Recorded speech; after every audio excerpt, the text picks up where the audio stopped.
Welcome to the debate. Selamat datang di ruang diskursus kita, di mana kita menelaah berbagai perspektif dan mengurai kompleksitas dari material sumber yang ada. Coba bayangkan sebuah skenario liar ini. Oke, silakan. Anda sedang mencoba memasang sebuah reaktor nuklir miniatur, nah, ke atas sebuah kerata kuda biasa. Jika Anda merancang mobil jalan raya pada umumnya, Anda bekerja dengan rasionalitas linier. Semuanya fungsional, tanpa drama. Tapi saat Anda membawa reaktor nuklir itu, jembatan rasionalitas Anda pasti akan goyah hebat. Wah, itu analogi yang lumayan ekstrim ya. Tapi saya rasa itu deskripsi yang cukup akurat untuk proyek Mercedes AMG One ini. Benar sekali. Berdasarkan dokumen teknis dan spesifikasi rekayasa yang kita bedah hari ini, Mercedes secara harfiah mengambil unit daya dari mobil balap Formula 1, spesifiknya mesin PU106B, dari musim 2016, lalu menanamkannya ke dalam sasis kendaraan yang legal dikendarai di jalan umum. Dan penting untuk kita tegaskan di awal, diskursus kita hari ini murni didasarkan pada data teknis dan analisis rekayasa dari material sumber tersebut ya, bukan sekedar brosur pemasaran atau klaim kosong. Tentu saja, dan pertanyaan utamanya sangat jelas. Apakah penerapan ekstrim ini merupakan puncak keberhasilan dari inovasi teknologi supermodern, atau justru sebuah eksperimen rekayasa yang terlalu dipaksakan, di mana kompleksitas ekstrimnya justru mengorbankan kepraktisan fundamental dari sebuah mobil jalan raya? Nah, saya rasa posisi kita sudah cukup jelas terbagi di sini. Anda melihatnya sebagai mahakarya, kan? Absolut. Posisi saya adalah pencapaian rekayasa pada AMG One ini adalah sebuah manifestasi dari supremasi inovasi teknologi supermodern. Ini secara radikal mendobrak batasan apa yang kita pikir mungkin terjadi pada sebuah kendaraan. Ya, saya paham daya tariknya. Tapi saya datang dari sudut pandang yang berbeda. Mengapresiasi kerumitannya, tentu. Tapi rasionalitasnya. Rekayasa ini adalah bentuk kompromi yang berlebihan. Teknologi balap murni terbukti secara fundamental tidak selaras dengan realitas jalan raya. Oke, mari kita langsung bedah dari jantung utamanya. Karena dari situlah semua keajaiban ini bermula. Mesin ini bukan cuma terinspirasi dari F1, ini adalah mesin F1 sungguhan. Iya, V6 1,6 liter itu. Betul, sistem hibrida e-performance yang digabungkan dengan 4 motor elektrik menghasilkan lebih dari 1.000 tenaga kuda. Bagi saya, mentransplantasikan elemen eksotis ini ke jalan raya adalah kejeniusan. Salah satu contoh yang paling gila adalah penggunaan pegas katup pneumatik. Katup udara bertekanan tinggi pengganti per mekanis konvensional. Ya, bagi para pendengar yang mungkin bingung, di mesin biasa ada per besi yang menutup katup ruang bakar. Tapi mesin AMG One ini berteriak hingga 11.000 RPM. Kalau mereka pakai per besi biasa, per itu tidak akan sanggup merenggang dengan cukup cepat, karena siklusnya terjadi dalam hitungan milidetik. Tepat. Katupnya masih akan sedikit terbuka saat piston melesat naik dengan kecepatan brutal. Hasilnya, piston menabrak katup, dan mesin akan meledak hancur berkeping-keping. Fenomena ini disebut valve float. Mengganti per besi itu dengan udara bertekanan tinggi yang sangat responsif, itu murni inovasi teknologi supermodern. Belum lagi penggunaan MGU-H. Motor elektrik yang memutar turbo itu kan? Iya, berputar sampai 100.000 RPM untuk mengeliminasi turbo lag secara instan. Menakjubkan. Saya tidak pernah menyangkal bahwa mencegah valve float dengan sistem pneumatik adalah langkah brilian. Tapi ya, itu brilian untuk mobil sirkuit. Coba kita tarik kecanggihan ini ke realitas jalan raya. Maksud Anda soal kondisi lalu lintas? Persis. Anda sedang mengemudi dan Anda terjebak di lampu merah. Mesin balap sejati dengan port udara masif dan profil noken as agresif butuh aliran udara yang sangat kencang hanya agar bahan bakarnya tidak mengembun. Makanya mesin F1 biasanya idle atau stasioner di angka 5.000 RPM. Tentu. Dan 5.000 RPM di lampu merah itu mustahil. Mustahil dan tidak legal secara emisi. Itulah sebabnya Mercedes harus memaksa mesin F1 ini untuk turun idle ke 1.280 RPM. Memaksa ruang bakar spesifikasi balap beroperasi di kecepatan serendah itu adalah mimpi buruk rekayasa. Mereka menantang batas stabilitas pembakaran. Tapi mereka berhasil melakukannya kan? Berhasil, tapi dengan harga yang sangat mahal. Ini gajah di dalam ruangannya. Fakta dari dokumen rekayasa menyebutkan bahwa batas usia pakai mesin ini hanya 50.000 kilometer. Setelah itu, Anda harus membangun ulang mesin secara total. Biaya perbaikannya? Ya, 800.000 euro. 800.000. Fakta ini membuktikan bahwa inovasi supermodern ini kelewat rapuh, membawa kompleksitas balap ke jalan umum sepertinya cuma jalan buntu, di mana biaya pemeliharaan menertawakan konsep kelayakan operasional. Wah, oke. Saya akui angka 800.000 euro per 50.000 kilometer itu memang nominal yang bikin siapapun menelan ludah. Itu nominal harga supercar utuh omong-omong. Haha, iya benar. Saya paham kenapa Anda menyebutnya jalan buntu kalau kita pakai kacamata kepraktisan mobil harian. Tapi mari kita gali lebih dalam. Saya melihat angka-angka ini justru sebagai bukti dari intensitas energi yang dikelola mobil ini. Kita bicara tentang krisis termodinamika di sini, terutama di bagian baterai.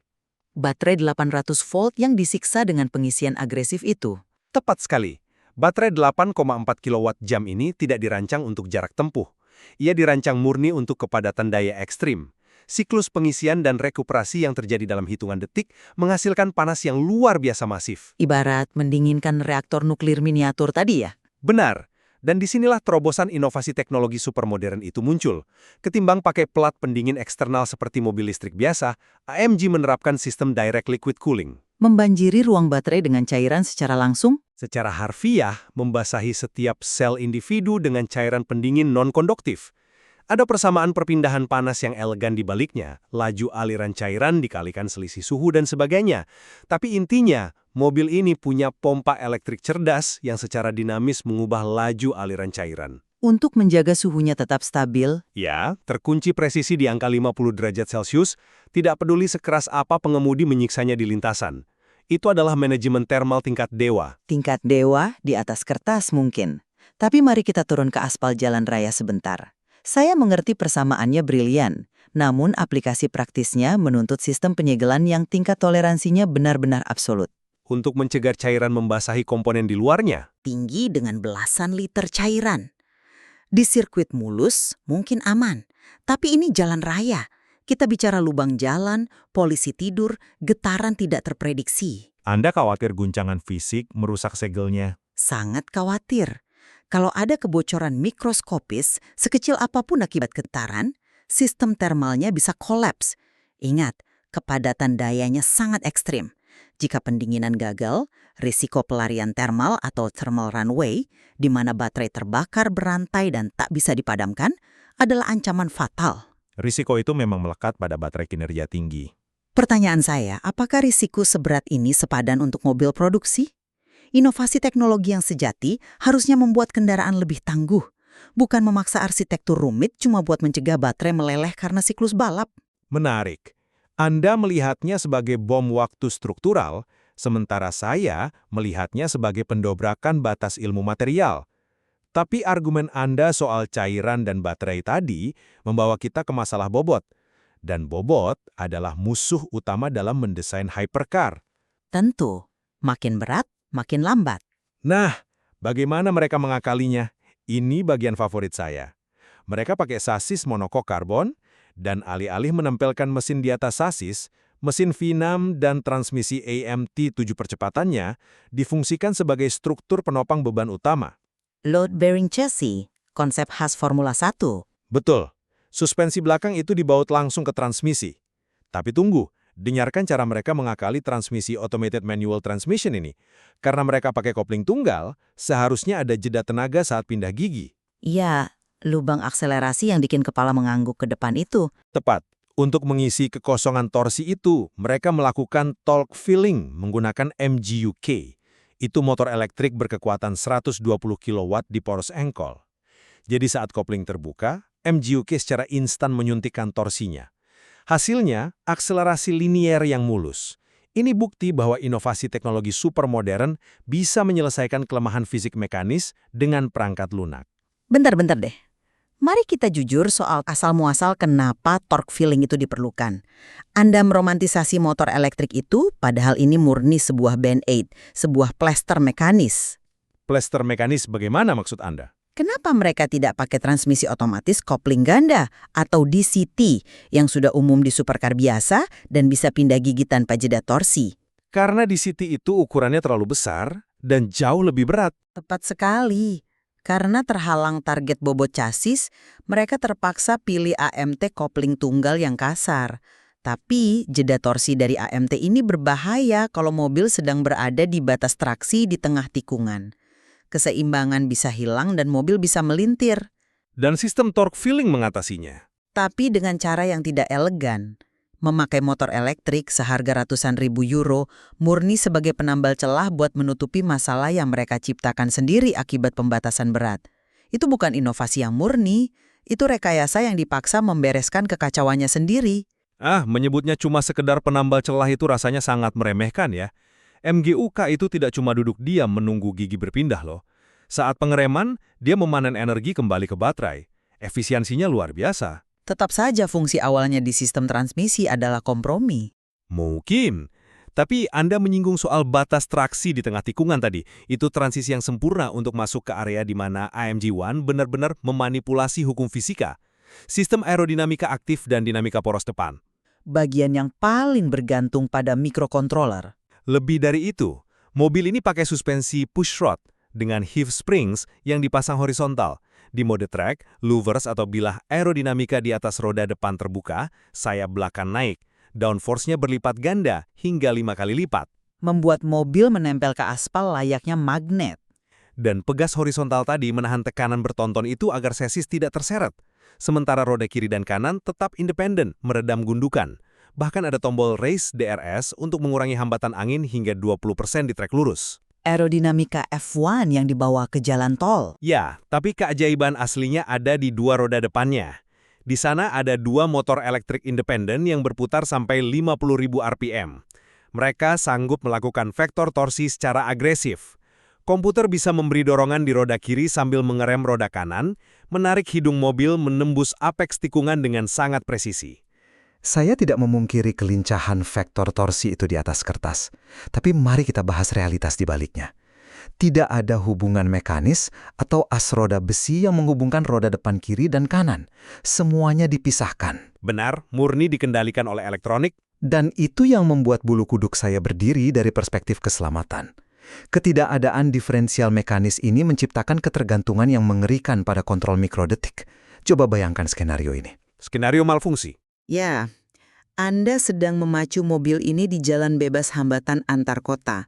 Kecepatan maksimal katakanlah 350 km per jam. Tiba-tiba ada glitch pada memori sensor, hanya sepersekian detik. Karena tidak ada as roda besi, motor kiri mendadak masuk mode pengereman regeneratif yang agresif, sementara motor kanan tetap menyemburkan tenaga penuh. Asimetri torsi pada kecepatan maksimum. Betul. Tanpa fail-safe struktural besi yang menahan kedua roda tetap sinkron, asimetri tenaga di kecepatan segitu akan melintirkan sasis secara instan, menyimbangkan nyawa pengemudi pada seutas margin komputasi tanpa sabuk pengaman mekanis. Itu bukan inovasi teknologi supermodern yang bijak, itu perjudian fatal. Wow. Oke, skenario di kecepatan 350 km per jam itu memang terdengar menakutkan. Tapi argumen Anda ini sebenarnya adalah kekhawatiran klasik di industri aviasi saat kita transisi ke sistem fly-by-wire. Iya, tapi pesawat terbang layang di udara, bukan menghindari lubang di aspal. Benar, tapi solusinya sama, redundansi. Arsitektur elektronik mobil ini ditransplantasikan dari standar aerospace. Komputernya memantau input ribuan kali per detik. Kalau terdeteksi lonjakan voltase asimetris sekecil apapun, pemutus sirkuit ganda akan langsung memotong tenaga kedua motor depan. Sebelum sasis sempat merespon secara fisik. Tepat. Gaya tariknya dinetralkan seketika. Kita harus mulai mempercayai integritas berlapis dari software cerdas ini. Sama seperti pendahulu kita yang akhirnya mau percaya pada sambungan las baja di sasis tradisional. Saya paham analogi kepercayaan teknologi Anda. Tapi ini perbedaan mendasarnya. Sambungan las baja di mobil konvensional tidak akan mendadak error karena interferensi elektromagnetik atau papan sirkuit yang overheat. Redundansi software ini berjalan di atas hardware yang terus-menerus diguncang jalan umum, terpapar hujan dan panas ekstrim. Anda meragukan ketahanan elektroniknya di luar sirkuit. Sangat. Di sirkuit F1 sungguhan, ada tim telemetri berisi 50 insinyur di pit stop yang mengawasi suhu sensor secara real time. Kalau ada anomali satu bracket saja, pembalap disuruh masuk pit. Tapi di jalan tol, pengemudi itu sendirian, mendelegasikan keselamatan pada kode biner murni tanpa penopang mekanis fisik sama sekali, itu melampaui batas rasionalitas. Ya, mendengarkan argumen Anda barusan menyadarkan saya bahwa mengendarai mobil ini di jalan tol mungkin memang menuntut nyali yang sama besarnya dengan keyakinan teknis kita. Haha, nah kan? Tapi tunggu dulu. Ini justru membawa kita ke esensi dari apa yang sedang dieksplorasi di sini. Saya rasa sudah saatnya kita menarik kesimpulan dari bedah material kita hari ini. Silahkan. Bagaimana Anda merangkum posisi Anda?